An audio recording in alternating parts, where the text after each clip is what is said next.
Do you never want to have a negative feeling in your life again? Living free from anger, pain, loneliness? I have made a survey on the topic of feelings, and the question that was most often asked was, How do I get rid of negative feelings? And I will now explain in 60 seconds how you will have only positive feelings for the rest of your life, and it's guaranteed to work. You will only float in happiness. Here's how it works. tonight or tomorrow morning you need a certain well-dosed amount of fentanyl, heroin, or another morphine derivative. And this level has to be kept slightly increasing in your blood because there's a habituation effect. You can then combine this with other things, such as cocaine or similar substances, to produce a constant feeling of happiness in the complete absence of all pain. You would eventually die because your breathing would be paralyzed or your liver would be overwhelmed, but you would be perfectly happy. Who of you would like to have such a state? It's interesting that many people say, I'd like to be rid of all my negative feelings. I'd like to have only positive feelings. But the consequence of such a state, where you would have only positive feelings, would be that you would have only positive feelings but eventually die. So obviously the issue of feelings is not just about feeling good all the time. That alone doesn't work. But we still want to feel good and suffer from negative feelings. Now, what's the deal with feelings? Why is it that when I strive for positive feelings alone, I completely fail in life? And at the same time, other people are suffocating in negative feelings and can't get out. Tonight, I'm talking about the subject of feelings. And I maintain that the goal cannot be to have only positive feelings. Even if you say, I always want to be at peace. Yeah, but if you are always at peace and your house is on fire, then you say, I'm so at peace, I'm one with the universe. Yeah, but then you just burn. So also the complete peaceful well-being alone is obviously not viable. So in the end, it's about something I would call emotional maturity. You can describe that with a few catchwords. These are only key points for now because we will see later how complex the subject is.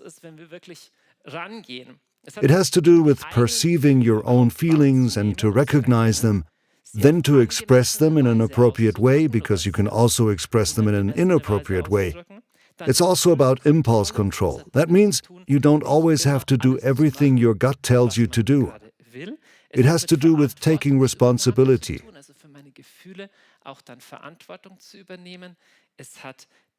It has to do with noticing the feelings of others. Many people are not good at that.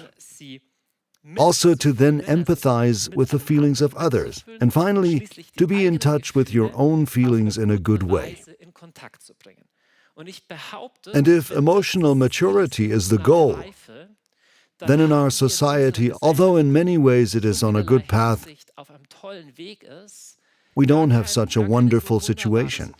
It's always hard to measure, but the present average lifespan is much longer than 100 years ago. We have more food than we did 100 years ago. But we also take a lot more prescription drugs than we did 3 decades ago, and that's rising. Many people take pills for anxiety, pills for stress symptoms, and they are not doing well holistically. It's even less measurable now, but if you look at social media or today's debates, it feels like there is such a tension everywhere. People are constantly upset, and it only takes one little sentence and the outrage is huge. And emotional maturity, so knowing how I actually feel and how I can control my impulses, but also recognizing the feeling of others. Guys, that's the basis of living together. Without that, you can forget about the social fabric of our society. That's why this topic is so important. The problem is how we deal with our feelings. We have learned it from our own parents, and this may have been positive or negative.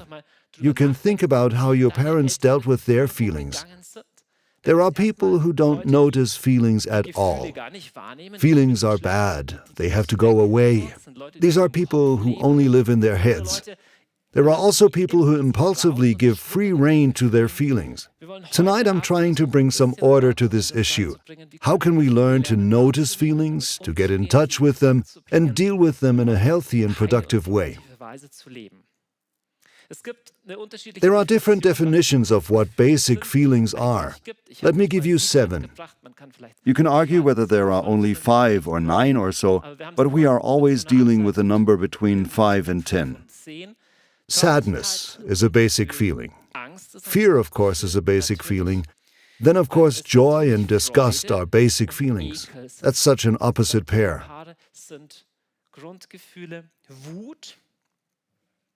Anger, curiosity, and feeling attracted, or love. Love is not just a feeling, of course, but I mean this: I feel attracted.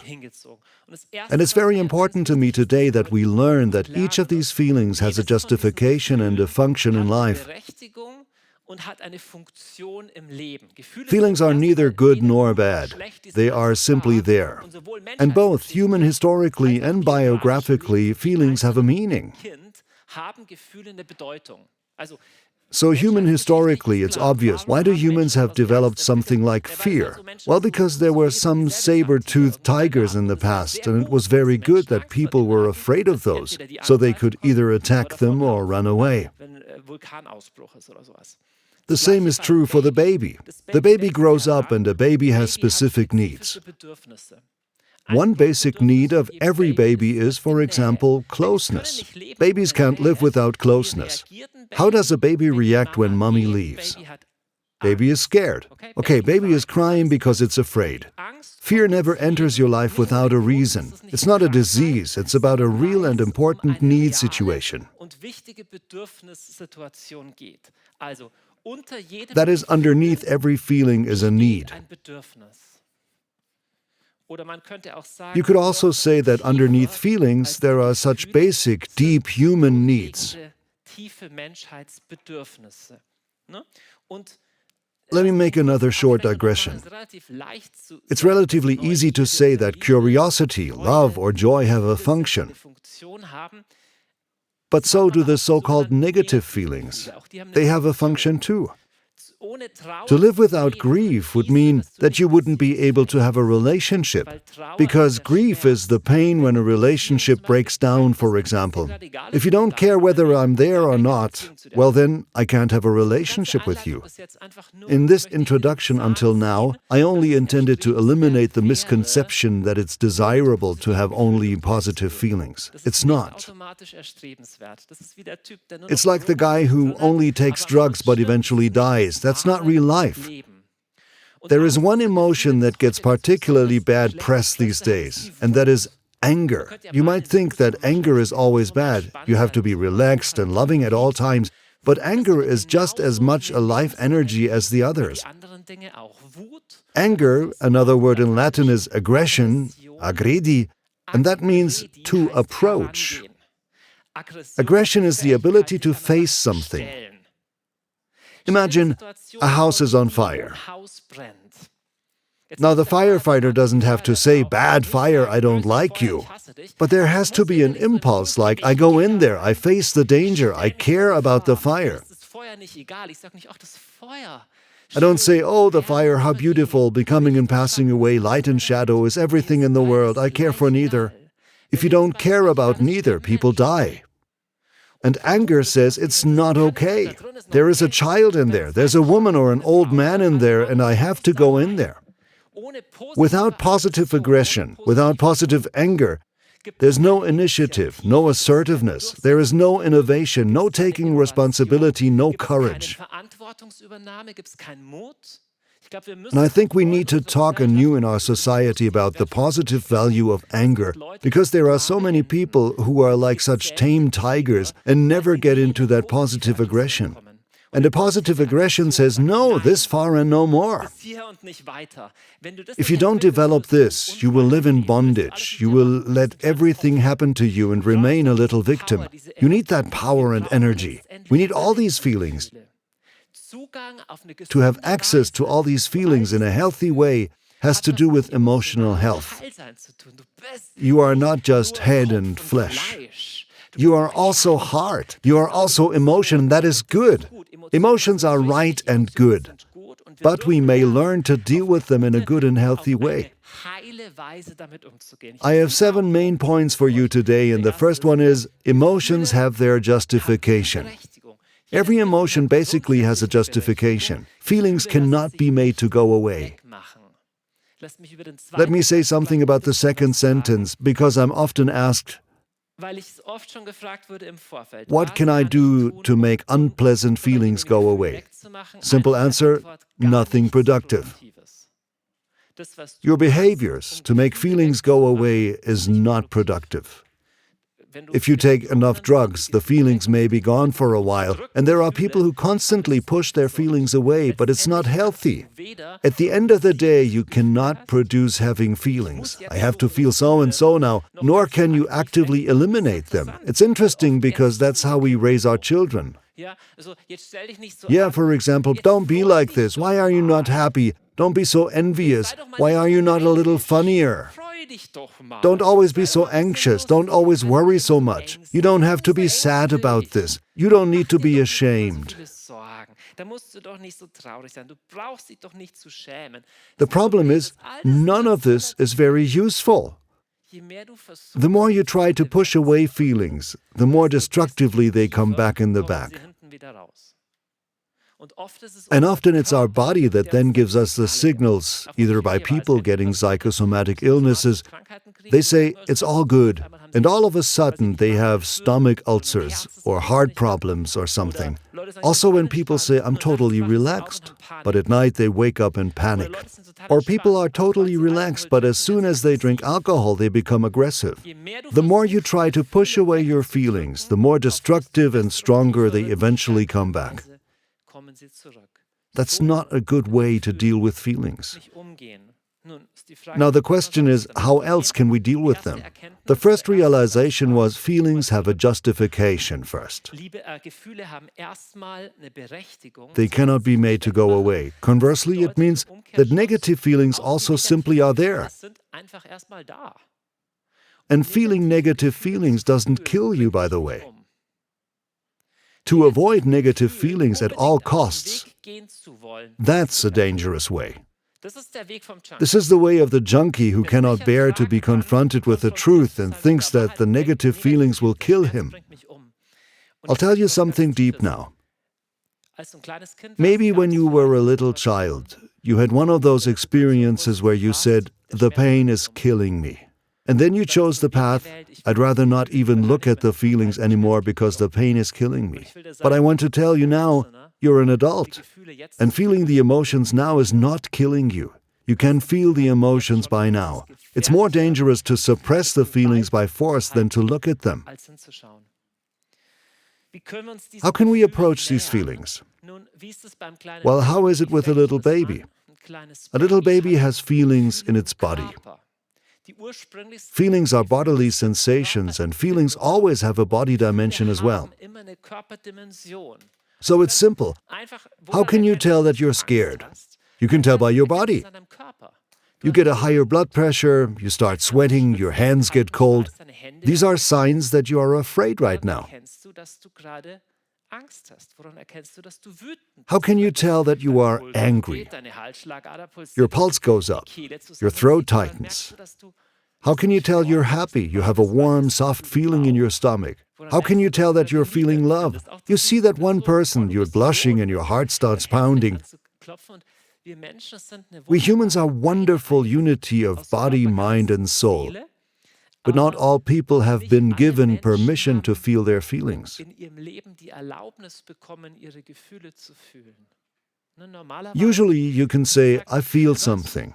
These feelings are good and they have their justification because there's a need underneath. But now imagine the little baby is scared because mommy is leaving and it starts crying, but mommy never comes back. And she doesn't even come back after 15 minutes, not even an hour.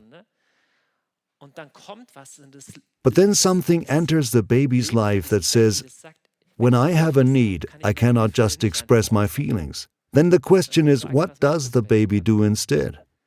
It may be that deep down it says, I'm not going to feel anything anymore. It's better to just feel nothing than to feel this pain.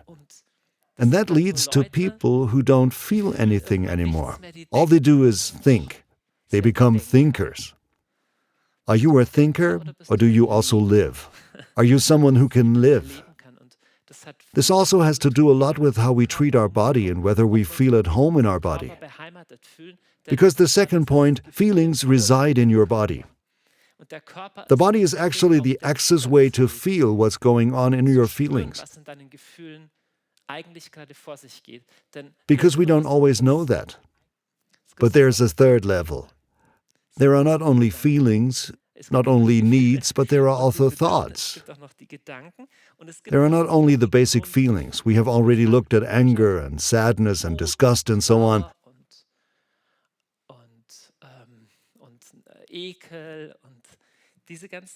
But there are also more complicated feelings.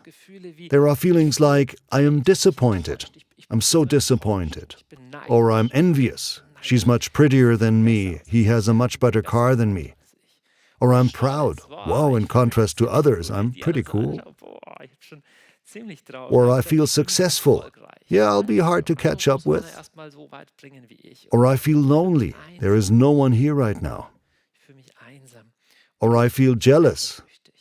Wow, she's cheating on me, I can already tell. Or I feel inferior. Everyone else is so valuable and I'm just such a little drip. Or I feel yearning, also sexually yearning, that you think, wow, I need this one woman, look at this lady, if I don't have her, I feel very bad. And those feelings I call social feelings. With social feelings, there's always an interpretation involved. Yeah, you understand? With grief, there is no interpretation. Grief is just a feeling. But now we have a feeling like, I feel lonely or inferior. This is not just grief. To feel inferior means I feel sad because the others are better than me or I'm not worth as much. Jealousy is not simply I'm sad, but I'm sad because I assume that you are cheating on me. Also, envy is not just simple sadness, but envy is I am angry or I am sad because I think to myself, if I were as good looking as Simon or drove as a big car as Sebi, I'd feel much better. You know? That's not just a feeling. Envy is not just a feeling. Inferiority is not just a feeling, it's also a thought. There is a thought involved. And very often these things, thoughts, feelings, and needs, are related to each other. They build on each other. And we often don't recognize that, but it's important to understand this more and more so that we realize, what am I feeling right now? What need is this feeling based on?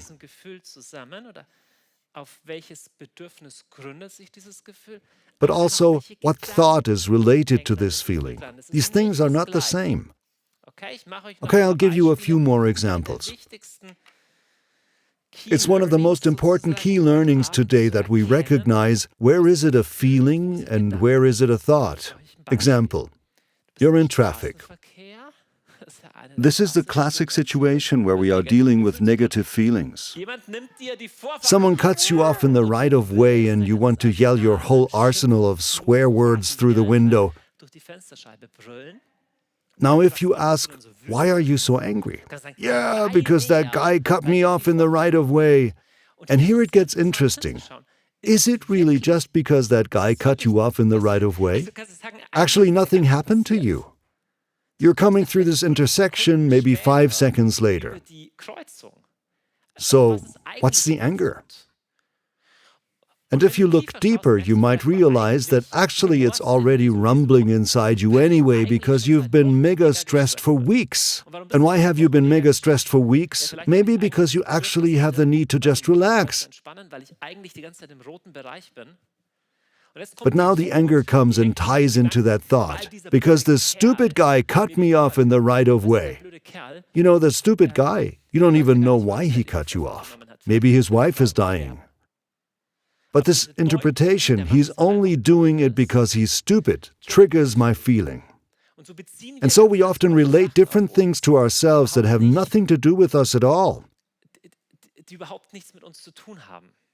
Now let's consider, what can a productive way of dealing with negative feelings look like?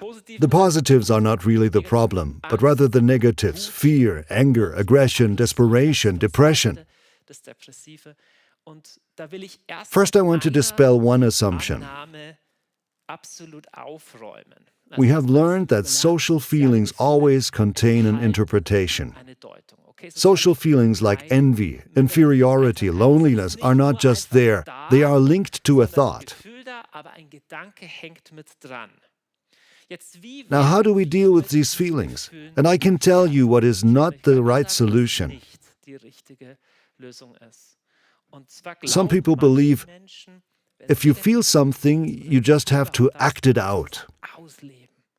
You just need to let it out, the whole... And then you feel better in a minute. That will work in the short term, but not in the long term. And we have to understand the system. The theory has entered very strongly into our mainstream, mainly through the work of Sigmund Freud. Sigmund Freud was a great psychologist and the inventor of psychoanalysis, and he lived in Vienna around the turn of the 1800s to the 1900s. And Freud had a view of man that was characterized by the fact that man is controlled by very strong drives, and if he doesn't find room to live out these drives, he must suppress them. And these drives become stronger and stronger, and eventually they just burst out. He compared it to a steam boiler. I find it so funny because Freud lived in a time when the steam turbine was the decisive technical invention of that time. In the 19th century, the steam engine brought the whole industrial revolution forward. By the way, the steam boiler is actually from Vienna, from the time of Sigmund Freud. It's funny that scientists often take their image of man from the technologies of their time. So Sigmund Freud thought that man is such a steam boiler. When there's too much pressure, you open it up so it then works again. That's what a lot of people believe about sexuality these days. They believe that's actually how it is. Something builds up and either it bursts out or you have to get it out. But the point is, in many areas, it's not true at all. The whole 68s movement was very strongly influenced by that, as was the psychology of the 68ers. There were seminars where it was taught that when you are angry, you'd have to just hit something with an axe and totally go off. And that can help in the short term. It feels great at first to smash something, but it doesn't help in the long run. That's what a lot of people believe. A lot of people believe that if you suppress your sex drive and if the thing is full, you have to act it out or you will implode. And that's not true. The image with the steam boiler is deceptive in one crucial point. When that's the boiler and it's steaming out the top, you know, your brain is not just something like a machine that runs hot and then you have to release the pressure. But there are cycles in your brain. The cycles work like this. Your brain learns, whenever I feel this, I do this to get that. And that's how cycles are created. Your brain is like a cycle, and if you treat your brain like such a steam engine, then you say, whenever I'm angry, I have to go into the woods and beat up trees and yell loudly, and then I will feel better. Then that mechanism in your brain gets stronger and stronger every time. That's how every addiction works, by the way. That's how every non-productive way of dealing with your feeling works. This comes from a time when you were a child and didn't know otherwise. For example, mommy goes away and the baby cries, but she doesn't come back. And the child spirals into a fainting, deadly rage until it's so exhausted that it falls asleep. Once you've learned that pattern, it may feel great in the short term. Whenever I'm angry, I have to burst it out to feel better. But it keeps you stuck in the same unproductive pattern. And every feeling you act out like this will become totally counterproductive and hostile to life. Let's think about that with a feeling of anger. Imagine I'm a man, and whenever I'm angry, I think I have to let it out or it tears me apart. At some point you start yelling at people around you. These are probably the people you care about the most. Maybe you even become a physical danger to them. That means what you actually need, namely relationship. We humans are relational beings. We need relationship. You get less and less now. Because, who wants to live with someone who takes his feelings out on everyone and lashes out all the time? That's a completely immature and unhealthy way. And of course, there are other patterns that are not as destructive but work in a similar way. Whenever there's a feeling I need something, I need to vent, I need to distract myself so that I feel good in the short term, but that doesn't satisfy my basic need at all. The guy who goes into the forest and cuts down the tree is not going to satisfy his basic need by doing that. And so everyone has learned when the soul weeps and when it hurts deep inside, I have to do something. And often this is not productive. Some of us rush ourselves into work to avoid feeling the pain. Some start to eat incredibly much to satisfy this inner hole, or the consumption of alcohol and drugs. This works for a while. You can numb it for a while, but not in the long run. The same goes for consuming media. You take in something and keep yourself so busy that you don't feel this pain. Likewise, having an enormous amount of contacts. Some people who can't stand themselves run away from themselves and run to other people. But that's not a healthy way of dealing with it. It's like the steam engine, just letting off my loneliness somewhere, but then continuing with the same pattern. Sex can serve this function, of course. Sexuality can be something incredibly wonderful when you meet the other in an I and you. But it can also be pure working off, because you cannot stand it with yourself. Pornography has exactly that function. That's why it's not harmless. It's not incredibly bad that you saw a picture of a naked woman. That's not the point. It goes much deeper than that. It's an addictive cycle in your mind that keeps you from getting what really satisfies your longing.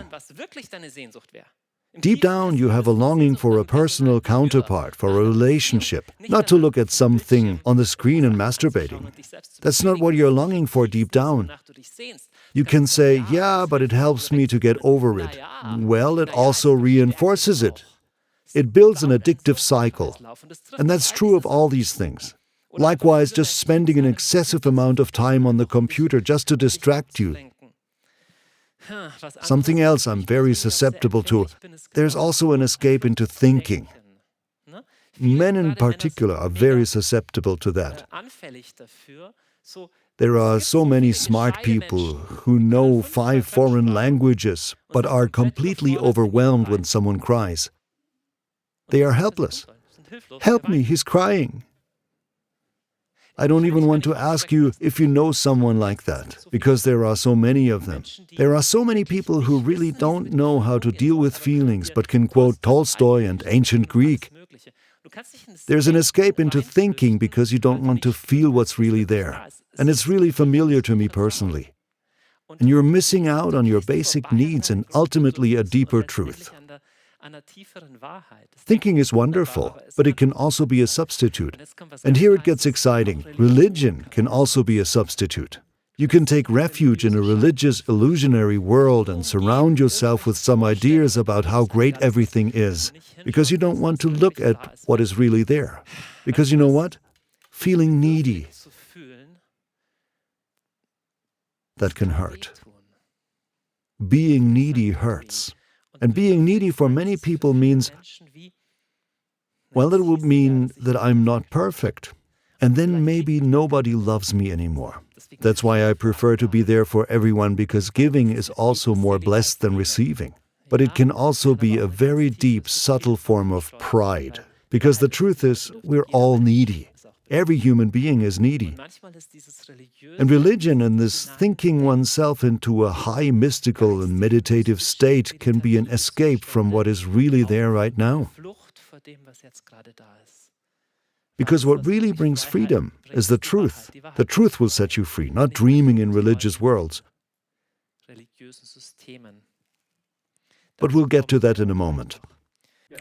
Have you noticed there are no ads on this channel? This is the only one. There's one reason for that. This channel is funded by donations only.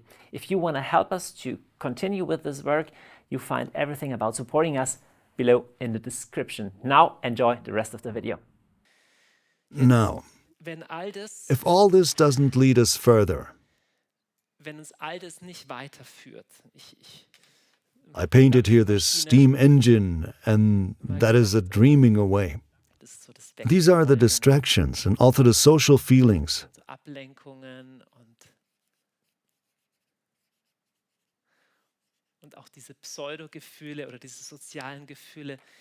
We can be upset about it all day. Yeah, my husband, he's cheating on me for sure, and my wife, she's so bad too, and my neighbor. And it keeps us away and it keeps us in this cycle, but it doesn't lead us to really deal with what is really there. I said earlier that feelings are just there. Feelings are not true or false, nor are they good or evil. And here it comes. But thoughts are. Thoughts and actions feed feelings. It's like the steam engine. When I let off the steam, it feels like I'm getting better. But that's not true. The more often you do the same thing, the stronger this cycle becomes. And it's the same with thoughts. The more often you support a feeling with a thought, the stronger this mechanism becomes. I said earlier you can't actively fight feelings, you can't pray or meditate them away, but you can nourish feelings through specific thoughts. If you realize that you are envious right now, and you keep thinking yourself into it, like the rich poser back there with his Lamborghini, and you imagine him wallowing in fat, bathing in caviar, and having his 48 lackeys fanning him every day, then this feeling gets stronger and stronger. And so you can strengthen negative feelings more and more. And a lot of people believe they are at the mercy of their thoughts. But that's not true. Thoughts build up feelings. And you feed feelings of inferiority. You feed feelings of loneliness. You feed feelings of despair by allowing thoughts to that effect. Now it's important. You can't completely control your feelings, and you don't need to. And you cannot completely control your thoughts either, but you have a responsibility for them. And with thoughts, there are moments when you have to put a stop sign. You don't have to believe everything you think. You don't have to believe everything you think. And in an extremely emotional, heated situation, such as anxiety, you shouldn't believe everything you think. You cannot always trust your thoughts. That's why we have to think about it. What's an orientation to the truth? What's truth, and how do we get there? How can we orient our thoughts not only to what we have learned before, but to the truth?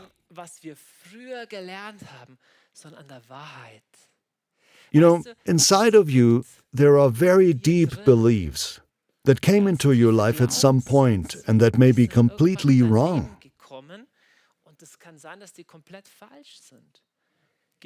Feelings are not true or false, but thoughts are.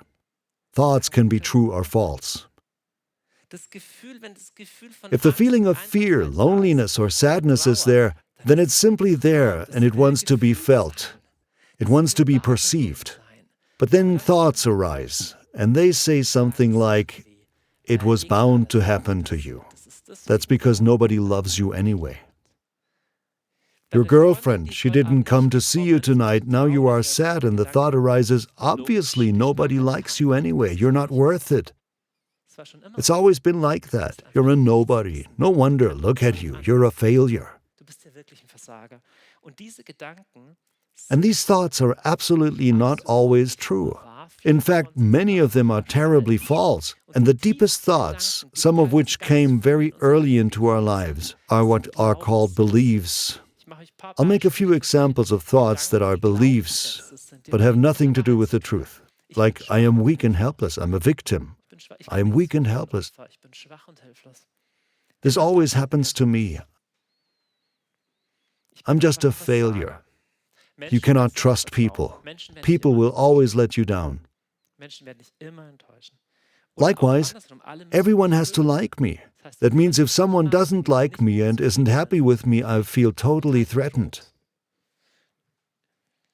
I cannot be weak. So many people have something like this deep inside of them. They made a decision, I'm just never going to be weak again. You know, something like that comes so early into our lives. Maybe you were weak once, and you showed up in your weakness, and then you got totally left out in the cold. That is absolutely gross. At a time when you didn't know how to deal with it, you might have brought this phrase into your life. I'll never be weak again. I'll always be strong.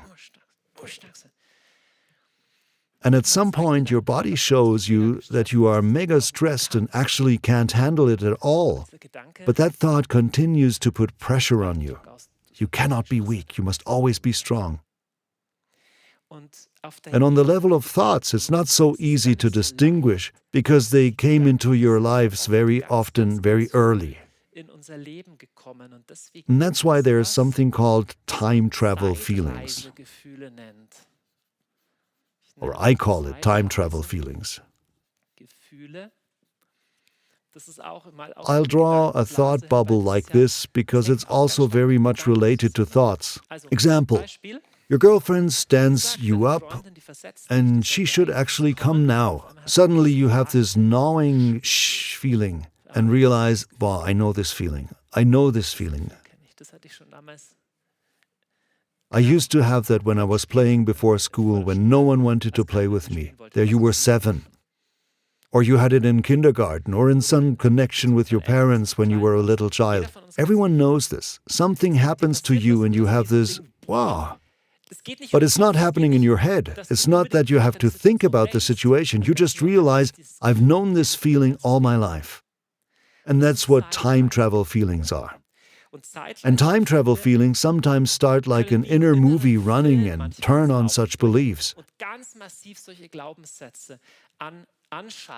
It's always been like this. It's never going to change.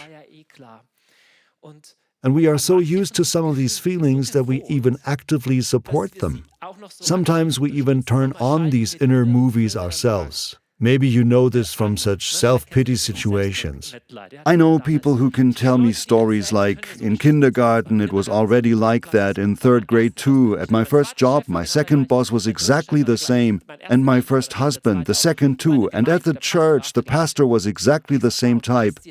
Wow, you've really put together an inner movie. Now it gets really interesting. Once you live in such an inner movie, you always look for the right actors. They practically fly to you.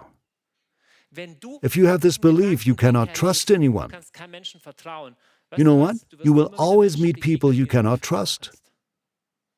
Because the truth is, you really often can't trust people. That's true.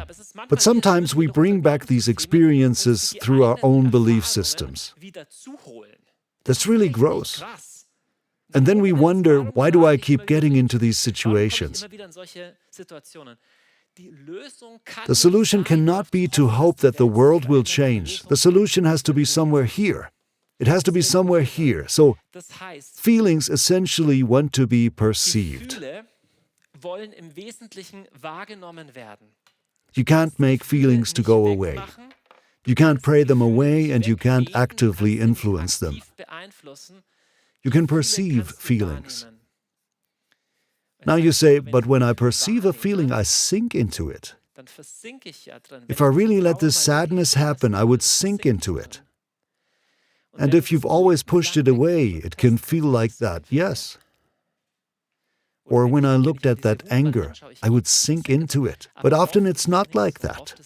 Often it's like when you realize that you can allow it, there's so much grief in me, or there's so much anger in me, that through this the pressure already falls again, and you realize that it doesn't kill me if I look at it. And then you will find that you may jump back to the level of thought again. And they say, that's because nobody likes me. People don't like me and God doesn't like me either. I'm actually a nobody. But then you realize that on the thought level, you can't leave everything as it is. And what needs to change at the level of thought, I want to tell you a great term for it. The term is called metanoia. It's a Greek word that means rethinking. In the Bible, Jesus says, believe the gospel and change your thinking. Transform your thinking. You have made certain preconceived notions in your mind. These are beliefs. And metanoia means I'm not going to believe every nonsense that is going on in my head. That's actually what's called faith.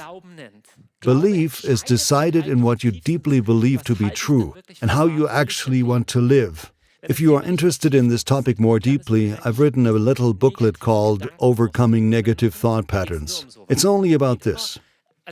Any good therapy or coaching is a lot about that, finding out what beliefs you live by and then seeing if they are true or not. And metanoia means I change those and align them with the truth, and not just with my old experiences. And finally, how do I deal with the needs?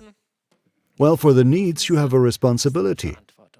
So the sixth point is, what's a healthy way to deal with your feelings? Now that's just the heading. Living that is another story, but it will come down to this: the feelings, perceiving. The thoughts, metanoia, and to consider, how do I need to change my thoughts? How can I exchange the thoughts of lies with the truth? What is the truth? And finally, needs. Well, you are responsible for them. And that is you. Responsibility. No one else is responsible for what happens with your needs.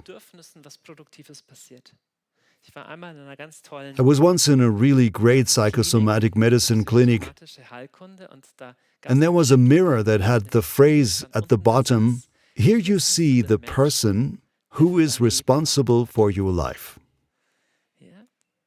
How does it affect you when you let that rest on you? I have responsibility for my life, and you have responsibility for your needs. Now, it's not that you can satisfy all your needs yourself. You can't. That would be very strange because we are relational beings. But you are responsible for what you do with them, whether you distract yourself, whether you repress it, whether you pretend nothing is wrong, or whether you take responsibility.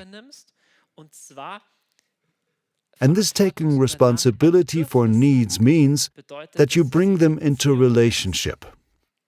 I'll say a little bit more about that in a minute. Perceiving feelings. This has to do with your heart and bringing them into relationship. We humans are relational beings and not made to do everything with ourselves. But you have responsibility for how you handle your needs. Your deepest needs will not be met automatically by God alone, and certainly not by your partner. God would otherwise pass you over. This good dealing with yourself, to feel what is really there and how you can handle it, is a step of maturity that you are just as responsible for as you are for eating and drinking and brushing your teeth. You can't wait for someone else to do that for you. But again, the first step is, we will break this down into individual steps at the end, but the first step is perceive. What is there right now? And this is harder than you think. I've already said this a few times in my lectures, but sometimes you ask people, how are you doing really? And then you get such a silence. Bah, I don't really know how I'm doing. And the better you learn to describe how you really feel, even with words, men are often very bad at this, the better you will be able to assess the feelings of others, and the more likely you will find a healthy and productive way with them. So, How are you feeling right now? I'll make examples. Satisfied. So you can say, joyful. Yeah, but the nuance is underneath. I feel content, carefree, alive. I feel exhilarated, pleasurable. Or when you say, I feel sad. Yeah, but what exactly? Am I feeling vulnerable? I feel careworn, frightened, burdened, helpless. Or when you notice anger inside you. In what way? I'm petulant, charged, I'm toxic, explosive. I feel sulky. Or you feel gloomy, disgruntled, shaken, weepy. Do you have a vocabulary for how you are really doing? Do you have a sensorium for it? Often your body is the gateway to that, because the feelings happen in your body. Yeah, even with disgust. How can disgust be expressed? I feel disgusted, embarrassed, ashamed, or vicarious embarrassment. I want to get away, I want to sink into the ground. That's disgust and shame. What does curiosity feel like? I'm impressed, I'm captivated, I'm wide awake, I'm perplexed, I'm expectant. And in this perception, you can always ask the question, what do I feel right now, and where in the body do I feel it? It grounds you. Thoughts can be anywhere in time travel. Thoughts can get lost in distractions, but what is always there is your body. You can't beam it away. It grounds you a bit. Once again, we humans are relational beings, and it's natural for us to bring these needs into relation. The baby cries, Mom comes. And Alcoholics Anonymous has figured that out in such a great way. It's an insanely successful model where people with addictive tendencies, whether it's from drugs or other substances, go through a process of healing. And the interesting thing about their model is the solution is always in the group. That means you learn to confide in someone else, because we are not made to sort out all needs with ourselves, even if I am responsible for them myself. That's not mutually exclusive, but it's the basis of real relationship, that I am responsible for my stuff, but I don't have to stay lonely with it. And then the Alcoholics Anonymous realized that I can only confide in someone else if I believe that there is basically someone who means well for me.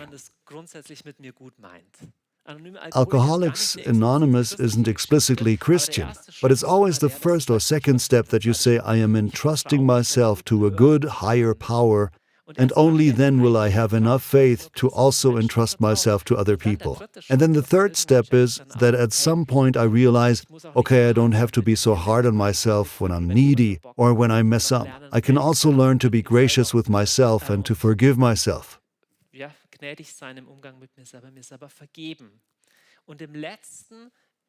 In the end, the solution is to bring your needs into relation. And relationship, by the way, is always threefold. That is, relationship with others, with God, and with myself. We humans are relational beings. And we are even triune relational beings because our Creator is like that. You can think about, why aren't we like molecules? They also attract each other and meet. Or why aren't we like stones or gamma rays? Why do we have something like feelings, mind, and everything? And it's so fascinating that at the least the God that the Jews and the Christians believe in, the God of the Bible, is mega emotional. It's interesting, because in other wisdom teachings and religions, for example in Buddhism, it's more about avoiding the negative emotions. The ideal is more about resting in oneself. But the biblical God, however, doesn't always rest in himself, but can be mega emotional. It already starts at the beginning. He creates heaven and earth, looks at everything, and is happy at first. He says, it all looks very good. And then it goes up and down in the Old Testament. The biblical God is then sometimes mega angry and says, why did I even create the world? Then he's incredibly gracious and loving again. And then this God becomes a man in Jesus Christ, and Jesus Christ too is not this wisdom teacher floating above the water who only lets eternal Platonic ideas bubble out of his mouth. but he is totally emotional. For example, he's saddened to death at one point. My soul is deeply grieved, even to death. That's almost depressing. In one place in Mark's Gospel it says, "And when he had looked around at them with anger and being grieved by the hardness of their hearts." And then he said to the man, "Stretch out your hand." And he stretched it out, and it was healed. Then there were also people who lived in such a weird religious world who said, nah, you can't be healed today. It doesn't fit our concept. Then Jesus gets angry and says, "What's wrong with you? He is sick and you guys have your little considerations." It's not just this impulse, "I'm angry." He looks at them full of anger and sadness. That has a lot of power, because this energy of Jesus, to be angry, doesn't lead him to knock everything down. He lets it come to a decision so that things can move on. That's the positive power of anger. That's not to be underestimated. There's a positive power of grief. People who refuse to grieve do not become emotionally healthy. Mourning is important. In the Psalms, there's mourning chapter by chapter. It's not all shiny all the time. Jesus says, "My soul is grieved to death." There are times when you grieve, when you have to say goodbye, but that makes life rich and it orders life in the truth that there are different phases in life. And then, of course, we read that Jesus was filled with the Holy Spirit and rejoicing. So he was totally happy and rejoicing. In the places, you just have to read this in the New Testament, where it says Jesus saw. In many places, it says that he was moved by compassion. That is something that touches me personally, this look of Jesus. He sees the woman who lost their only son. He sees the woman who's been sick for a long time. And when Jesus saw her, he was moved with compassion. So he's not this detached, philosophical, free-floating teacher. He is able to feel the suffering. He doesn't say, "Yeah, it's bad, but that's just the way it is." No, he sees the individual suffering, and it's totally close to him. It shakes him. At one point, he even cries. Mary, the sister of Lazarus, wept, and when Jesus saw her, he also wept. And moved by compassion, he wakes up Lazarus. I think it's beautiful. God is highly emotional. God is highly emotional, and for the simple reason that he's a relational being. There is no relationship without emotion. And therefore your emotional neediness is an indication that you were created by and for a deeply emotional God. That's something totally interesting.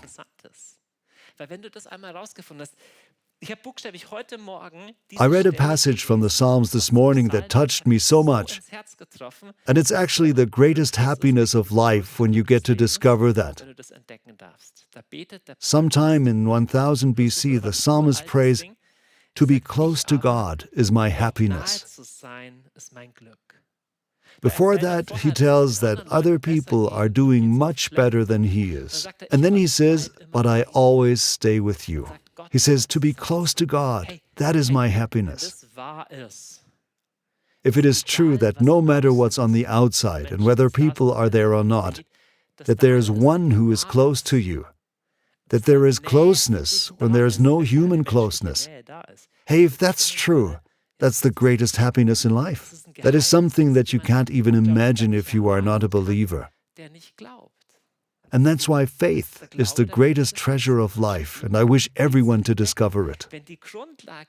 If the foundation is that you are rooted, and even deeper than your needs, at such a level of being close to God,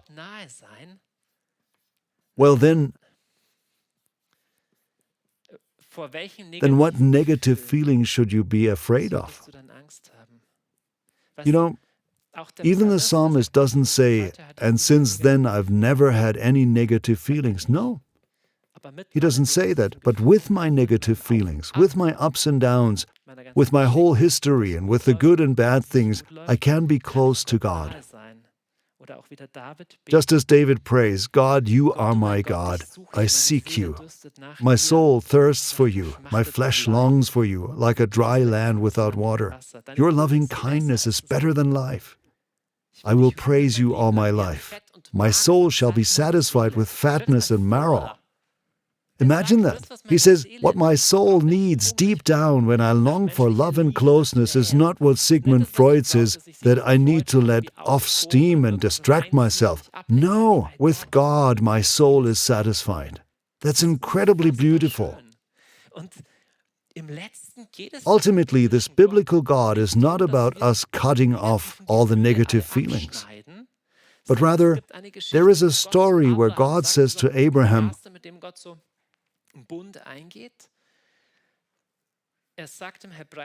and he says, walk before me and be complete.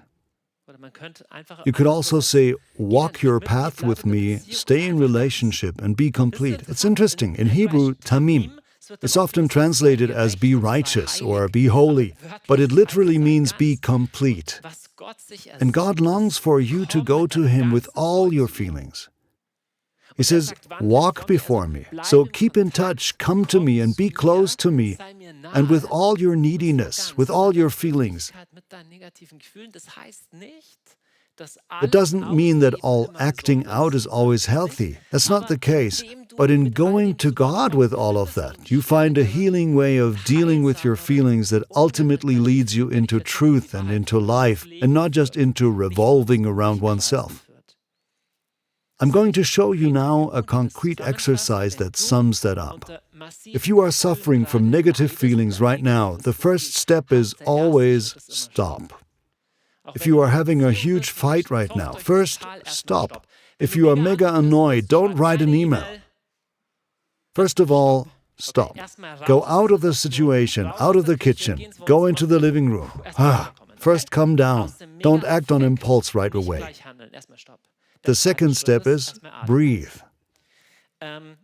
There are many people who only breathe very shallowly because that's your earliest form of trying to control your emotions.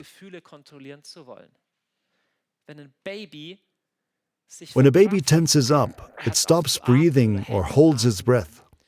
You can also use the breath to manipulate feelings. That's not what I recommend. But just taking a deep breath several times in a row can bring you back to what is really there. Then you realize, whoa, I feel totally stressed and overwhelmed.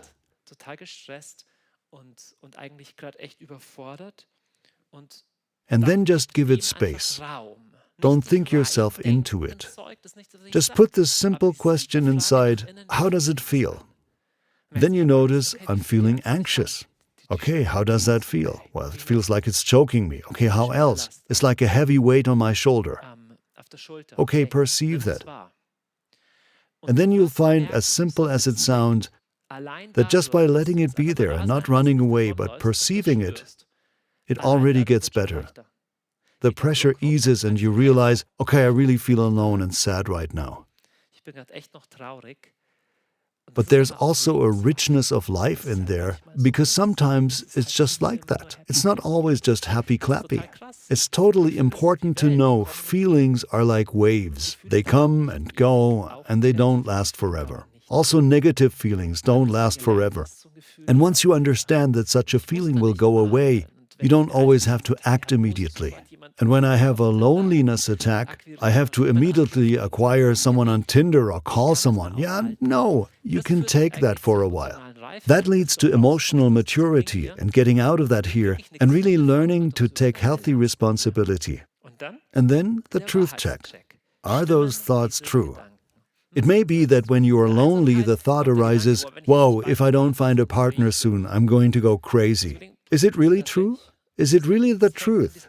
It's attached to this dogma, I can only be happy with a partner. But is it really true? It's probably not. You can also check what thoughts you might even have to turn back with. What higher truth is there that I need to choose anew? Actually, I do believe in this. Actually, this is the truth. It's basically so important that you take responsibility. You are responsible for how you handle your feelings. A 4-year-old isn't yet. A 10-year-old is to some extent.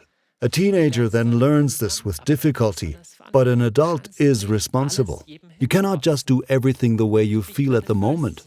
Then you are an emotional 3-year-old, and maybe you have to mature then.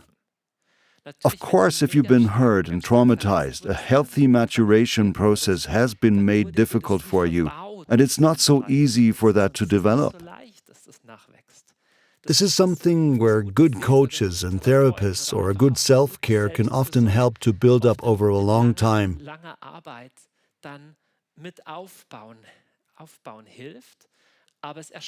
But no one can spare us this emotional growing up. It's not easy, but it's what makes life rich and what makes relationships possible. And ultimately, it's the question which is also related to taking responsibility. What do I actually need now? And the question is quite charming if you ask it to yourself. What do I actually need now? It's like in Alcoholics Anonymous when someone says, I need a beer now, but realizes, no, actually the beer doesn't satisfy my needs. Actually, I have a need for connectedness or a hug or I need people around me. And the great thing is, when you're at the level of needs and you take responsibility and ask, what can I do right now? What's really good for me? Then you come up with productive solutions relatively quickly. What I actually need now is 1 day less of stress. What I don't need is 8 Netflix series, but a person with whom I can talk well and also a little time in God's presence again. Or I need to get a good night's sleep again. Or I need to clarify an unresolved relationship. Or I need to get some physical exercise and go into the woods for a change. I need to find a creative hobby. I need to let people into my life. These are productive things. What do I really need? What really nourishes my heart? And not just for appearances. I just need more rest and free time and so on.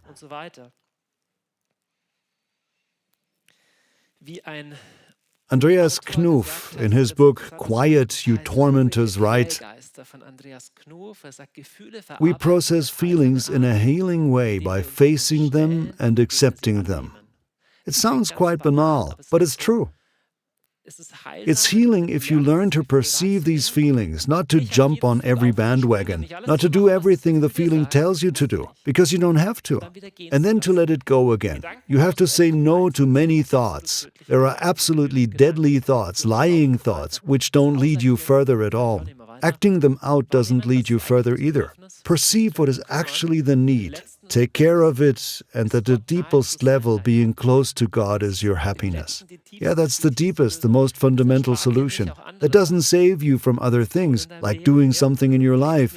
You don't live on the Bible and prayer alone. There are other things that we humans need in life, but that's the deepest truth.